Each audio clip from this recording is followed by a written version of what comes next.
Hello, it's Charlene Lee here, and I am talking today about culture, and in particular about how do you do a culture audit.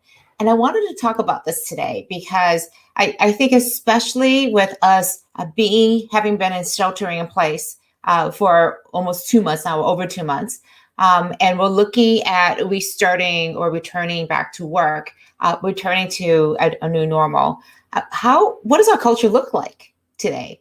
We've been thrown into this complete chaos for a while now, kind of adapted to a new set of operating systems, and our culture has fundamentally changed.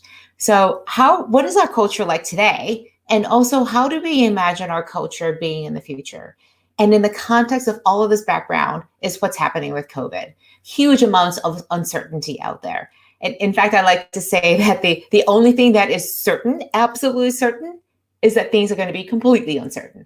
So if we can live with that, let's begin talking today about how do you think about your culture? How do you actively go about and do a culture audit? Because I think that's a really important thing to do right now, because you need to know where you are, frankly, where you've come from, where you are today, and very importantly, where do you need to go into the future? Where do you need to be in order to deal with all of this disruption, all of this uncertainty that's going on with you?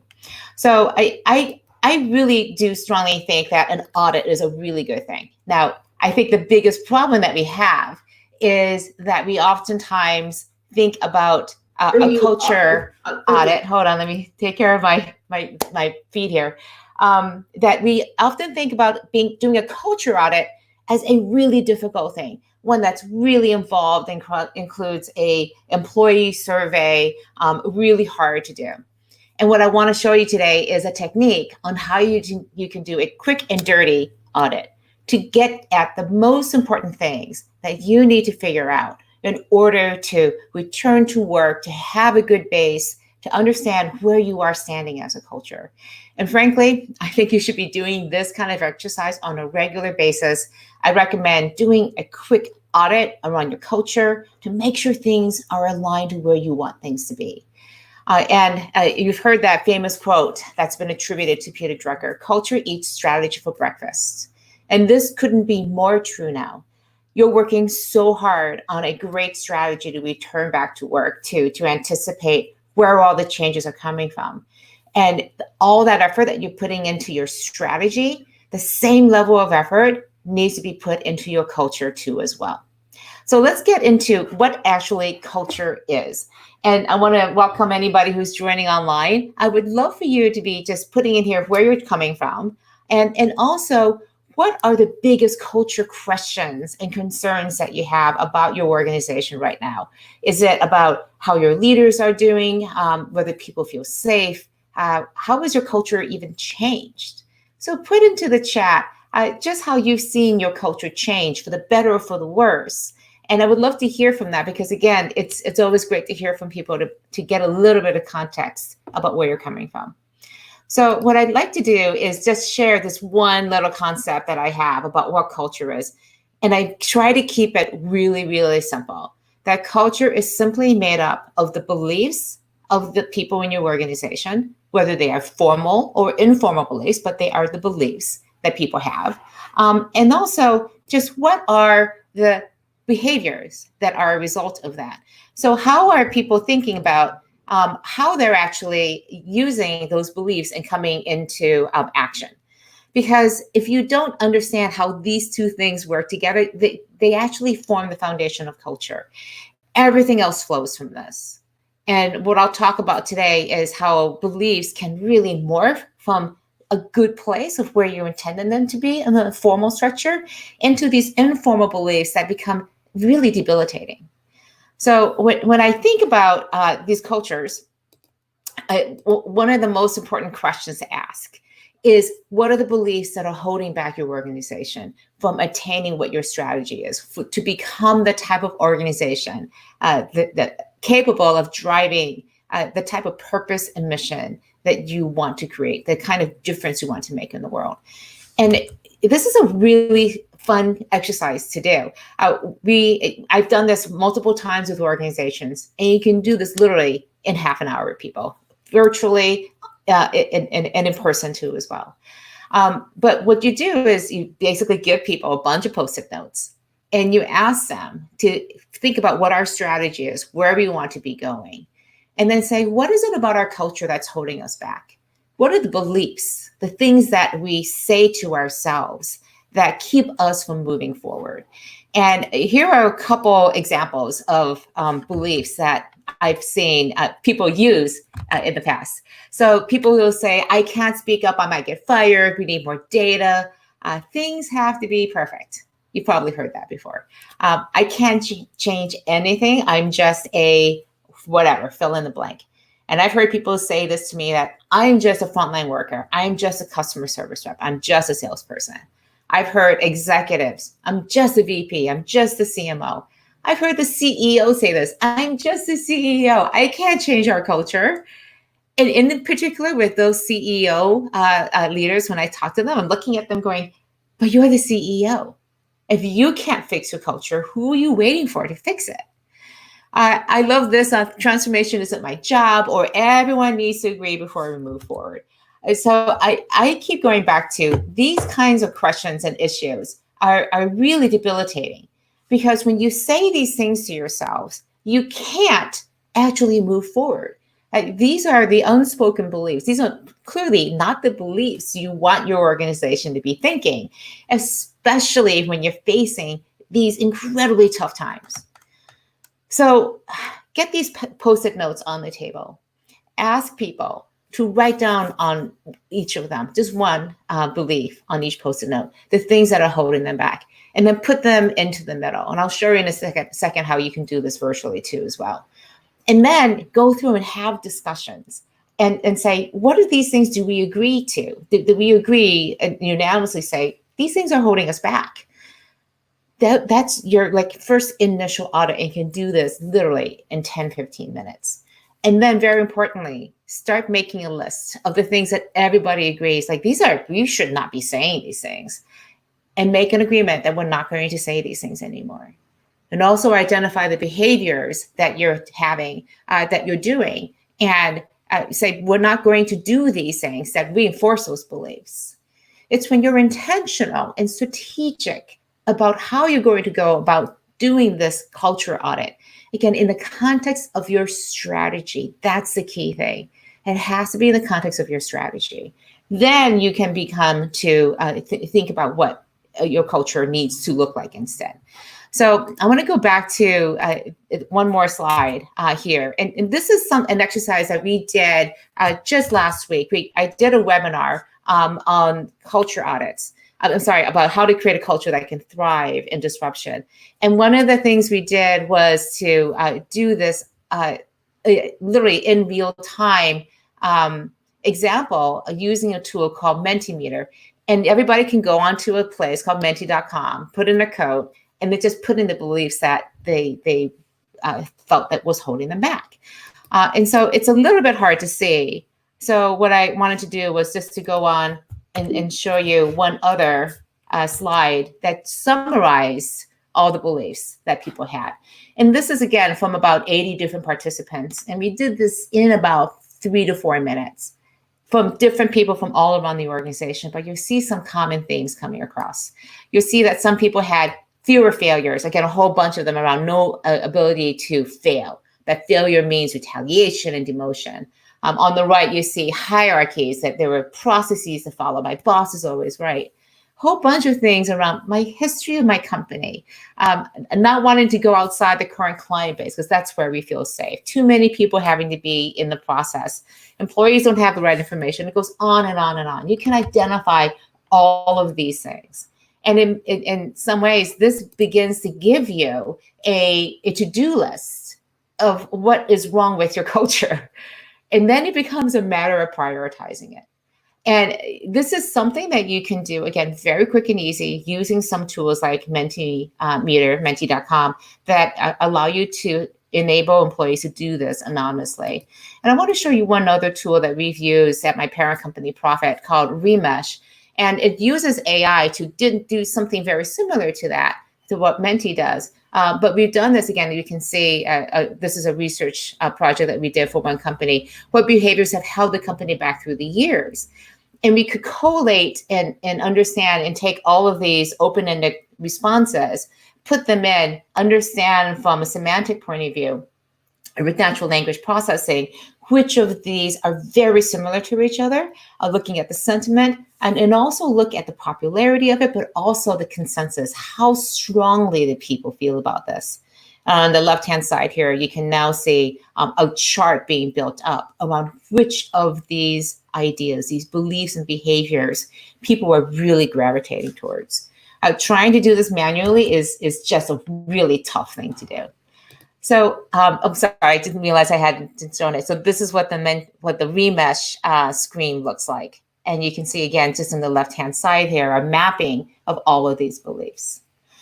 So I strongly believe that this is a great way to be thinking about how you think about your beliefs and your behaviors. What I do want to emphasize, though, is that this isn't enough. It's not enough just to be thinking about the beliefs and behaviors. That's a key part of your audit. The second part of your audit is now to go and see and check on your operating system. Now that you know that these beliefs are not the right ones you want to have, and these are some new beliefs you want to have instead, because you can identify, these are not the ones that are working, you want these instead. Then you go and say, how do I use my operating system? And those are three elements. Structure, again, sort of the organizational structure. You may or may not be able to move things around, but definitely process. We'll talk a little bit about that. And lore, which are made up of rituals and symbols and stories. These are things that you can absolutely impact and change fairly quickly. So I'll give you an example with process. If process, one of the things is you've over time grown a lot of processes, because that's what good organizations do. You lay down a good process so that it can be repeated over time. The problem is we don't necessarily take the time to get rid of the old processes. So if you find certain processes like approvals or the way that information is being shared are not working for you, that people can't get the information, or they don't know how decisions are being made, or your decision-making process is broken, this is the time to fix it. I think that sheltering in place in particular has done a great job of helping us understand exactly where we want to go with how things have changed. We've had to change process literally overnight. We know when our back is to the wall, we can change process. We can change the way we work. And again, necessity requires that. So why can't we do this now when our strategy requires it, our customers require this? So this is a great time to do that audit with the beliefs and then think about what are the processes that you also need to be changing. But I also want to spend some time thinking about the lure, these informal, softer things that are in there too as well. And what I'd like to do is just share some of the ways to be thinking about that. Again, do that culture audit about looking at what are the beliefs that are holding you back. Let me just go back and talk about rituals, symbols, and stories, because rituals are these things that you do around, in particular, the things that you do for like welcoming people, recognizing people, how you say goodbye to people when they leave the organization. They define your values, they define your beliefs. So when you welcome people, is it systematic? Do people follow a checklist? That's a process, but it's also a ritual that you have.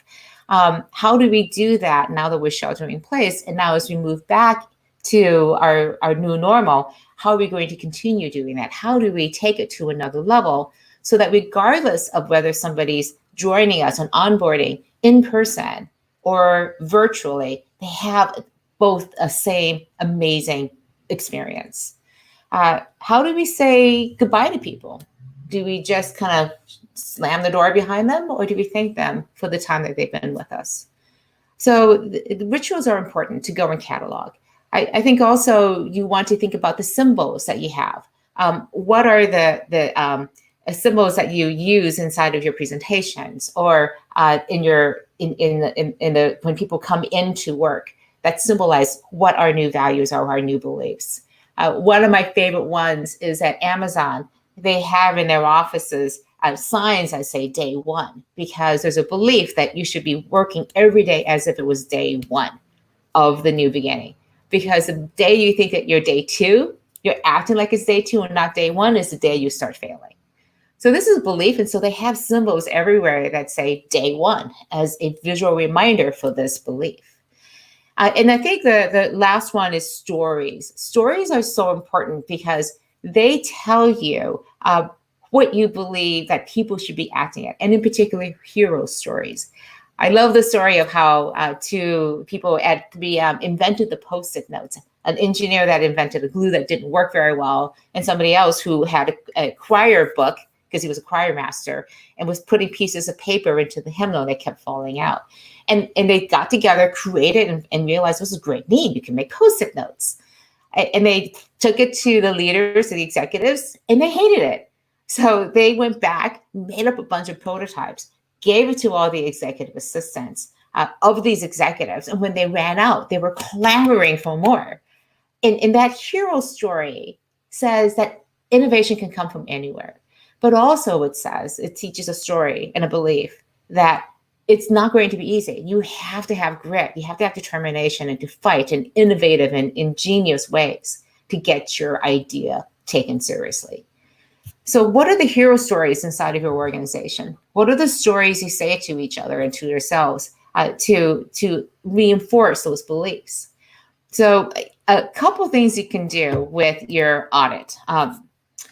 Let me just flip back over to the screen, and you can see, again, these are your operating system structure, which is, again, hard to change in the short term, but definitely process and lure. So a couple things. Do that belief that is holding you back exercise, so you can see the beliefs that you want to change because these are holding you back. You may want to take out new hires for lunch. Again, people who have recently joined the organization, and tell them, what have you observed about our culture? Because they will see the things that you're blind to. That's another quick way to get a quick assessment. Like, what have you found interesting about our culture that's different from your previous work environments? What's working? What do you find just kind of bizarre? Why do we do things? And then go and look for those rituals that I mentioned. Find those onboarding and especially recognition and departure rituals, because those are the biggest ones that you have. And then observe any symbols that people are using to tell that story. And very, very importantly, catalog your hero stories. I bet that there are stories from the very beginning of your firm, whether it was 2 years ago or 200 years ago, that there are stories that people can tell about what it is that we are so proud about, and stories that inspire other people to step up and be the hero, be the leader that the organization needs at this point. So these are the quick and dirty ways to do a culture audit. There are so many ways. If you go and Google culture audit out and actually go out there and look at it, there are tons of different ways to do this. But what I found very effective is to get to the core of what your culture is doing, what's going on with it, and quickly identify what these things are. And then the most important part about your audit is to make sure that everyone understands that you build an alignment and a direction forward on what needs to change. So this is the last point that I want to make, and then I'll take a look at the questions and the screens to see if there are any. If we think about what you want to do next, again, we're going to do that audit of what are the formal and informal beliefs, what's working, what's not working, what's holding you back, because you want to quickly identify those. Then take a look back at your purpose statement and bring the purpose statement back again, because first of all, I hope you have one, and take a look at that purpose statement, look at your strategy that you have going forward for your organization, and then think about your culture and how those two things need to align, and are they reflected in your purpose statement? It doesn't have to be, but if you see direct conflicts in your purpose statement to where your strategy and your culture need to be, then you really need to take a look at your purpose statement and potentially revise it. And then take a look at your culture operating system. Look at the processes and the lure, all those things that you're doing today. How do those things need to change? Being very specifically about this. And then if you're in the leadership position, or even if you're just in a team that's coming back and doing these team meetings, include a culture review in your next retreat, in your next meeting, in your next planning session. Again, we spend so much time thinking about strategy, what we're going to do, but how are we going to work together? This culture is just simply that, the beliefs and behaviors that dictate how we're going to get things done around here. And you will only be able to go as fast as you want to go, as your culture allows you. If your strategy is your roadmap, then your culture is the engine that determines how quickly you will be able to go down that road. So my last point here is, don't shy away from doing a culture audit, because it feels like it's a really hard thing to do. Keep it super simple and identify, again, those beliefs that are holding you back, because that is the biggest bang for the buck that you will be able to get. One of the things I would encourage you to do is to message me. I'm going to put my information in here. I'm trying to figure out how I can do this.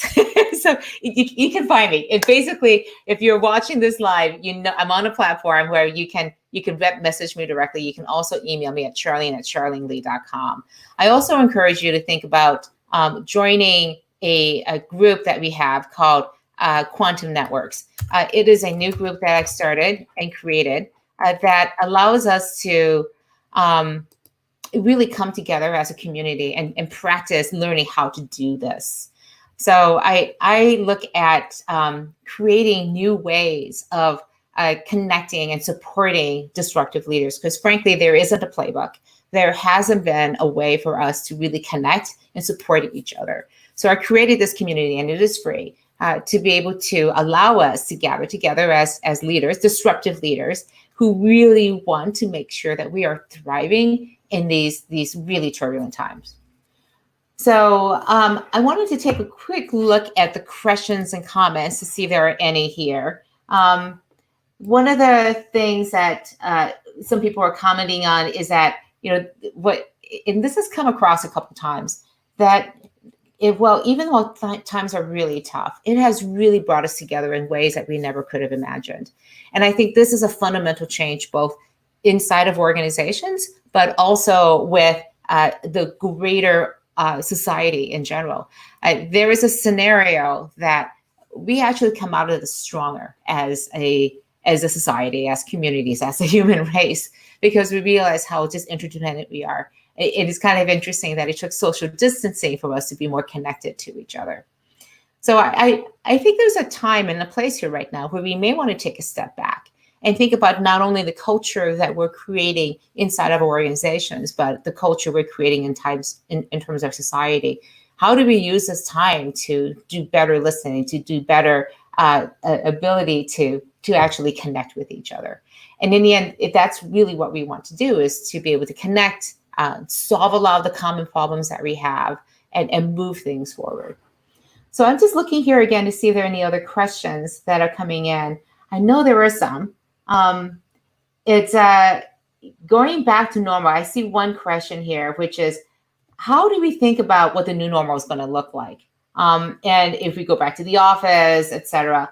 And one of the things I would encourage you to take a look at is some scenario planning work that I've done. I'm going to try to find it while I'm talking here. But I think one of the best things you can do is to go and look at scenario planning. And I'm going to find the link and post it in here in just a second. But scenario planning allows you to say, instead of forecasting, which is the way we normally do planning, is we look at the past, incrementally change it into the future. And one of the ways to be thinking about it differently is to think about scenarios. So we develop these really robust scenarios about what the world would look like. And then we develop strategies for each of those. And we look at the no regrets moves that we can use that will work across all of those scenarios. So I began this broadcast by saying the one thing that we know for certain is that there will be uncertainty. And I'm actually pretty comfortable with this because I've done the scenario planning. I've taken a look at what the future looks like. And I do believe that I have a pretty robust strategy to be able to deal with any of those scenarios that are thrown at me. So I don't know for certain what's going to happen, but I'm okay with it because I'm prepared for any of the scenarios that could happen. So I looking at that philosophy. If I know what my strategy is going to be in the face of that disruption, uncertainty, then what is the kind of culture I need to have to build that is capable of doing that? And if your culture in the past has been very fragile, in meaning that any sort of disruption that hits it, it kind of just stops in its track and says, "How do I realign myself?" That's going to be really hard moving into this new space. And if the belief is we need to have a lot of consensus, we can't make a mistake, we have to be 100% sure, then how do you start thinking about that belief and changing that belief in a systematic way? I have a lot of work that I've done, and maybe that's one thing I can do in a future broadcast. I'm seeing some questions here around this, is how do you move somebody from a fear of failure and fear of making mistakes into things? I had previous live sessions that I've done on fear of failure. So go and look at some of the archives. I think I did one just about a week and a half ago. So take a look at those because there are systematic ways to be able to shift this belief that failure is just debilitating into a way that you can think much differently about that. So I'm just going to find this one last area and post it up as a just trying to work my way into this. All right. And so this is the other scenario planning broadcast that I did. So I'm just stacking it on here at the very end. It's at crowdcast.com, crowdcast.io. You can see the URL there, but it's scenario planning. You can also find it on my site at charlinglee.com/events. I have a list of all the podcasts that I've done in the past that you can go and see. So I just want to close out by saying thank you again for joining me and watching this broadcast. I hope this is helpful to you in terms of helping you figure out how to do a culture audit. My biggest words of advice is don't overthink it. Keep it simple. Make sure you do this because you want to know that you have the best possible culture moving into this really difficult time as we return back to work. All right. Thank you again for watching. I'm Charlene Lee. Have a great day.